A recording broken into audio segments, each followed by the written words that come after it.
Hello, and thank you for watching. My name is Rachel Barnett with Gentle Frog. I'm here to create videos for you to help you understand QuickBooks slightly better than you currently do. If you have any comments, questions, or suggestions, please put them in the chat box. Thank you. In this video, I want to show you a weird thing that happens within my QuickBooks Online with a virtual credit card that I'm using for Relay to pay my monthly subscriptions. This might be happening to you. This might be good info. If this doesn't happen to you, that's totally great. This is an FYI for people who use Relay Bank, just in case it's helpful.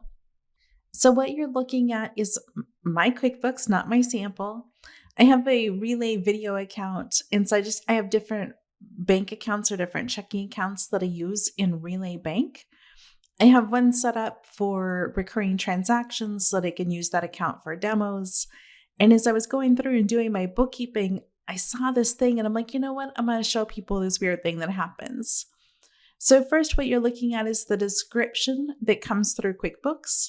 The red text underneath, that's the red text that I get from Hector Garcia's Write tool. If you don't have Write tool, you're not going to see the red text. I don't know if that comes with the free version or not because I have the paid version. So just pretend like you cannot see the red text at all. What I see is the description that comes through QuickBooks says corporate. The payee, QuickBooks is suggesting the payee is workaway offices. That's the co-working space where I get my mail. It's suggesting rent or lease. Everything about this would be totally fine. I do pay them somewhere between $40 and $50 a month. The thing is, however, they didn't get this payment.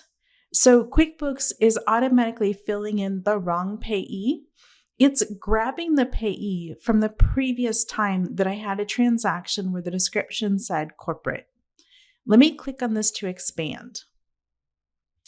When I look at my description within QuickBooks Online, the memo that comes from the bank, the memo that comes from Relay, says Zoho Social, paid by the corporate card, recurring stuff, software nights, like everything about this says, hey, this actually is a payment to Zoho Social, not this is a payment to Workaway Offices.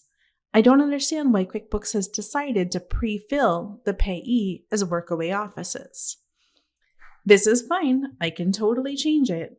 But I wanted you to know, just in case this happens to you, because you might accidentally have a whole month's worth of charges assigned to one category. So let me change it. It goes to software. And then I can create a rule if I want. I'll do that off, not on this video, but I just wanted you to see. So I'm going to add it so that it's added, so that it's done, so it's dealt with.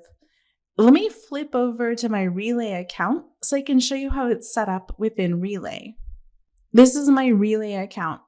What I'm looking at on the left-hand side is the cards. I've got my recurring stuff card. That's what I've called it.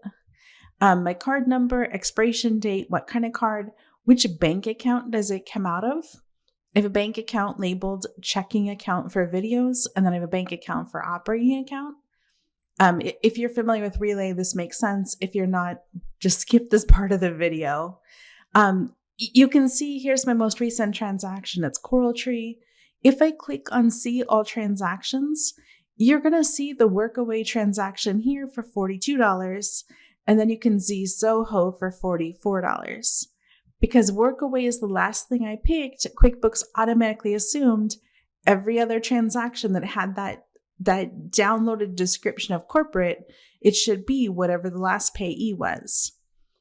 So be mindful and be careful. If there's anything my team or I can do for you, please don't hesitate to let us know. You can leave a message in the comments below and we'll get back to you shortly. Thanks.